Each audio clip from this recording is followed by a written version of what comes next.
1631 రోజులు సాగిందంటే స్వతంత్ర ఉద్యమం తర్వాత ఇంత పెద్ద ఉద్యమం జరిగింది కేవలం అమరావతి ఉద్యమం ఒకటే అధ్యక్ష.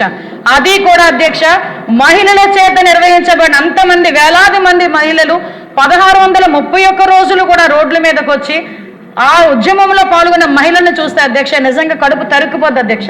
చంటి బిడ్డను ఎత్తుకుని ఒక ఆమె వచ్చింది, కడుపుతో గర్భిణిగా ఒక 9 నెలల గర్భిణిగా వచ్చి ఒక ఆమె వచ్చి ఉద్యమంలో కూర్చుంది. చంటి బిడ్డను ఎత్తుకుని బాలింతరాలు వచ్చి ఒక ఉద్యమంలో కూర్చుంది.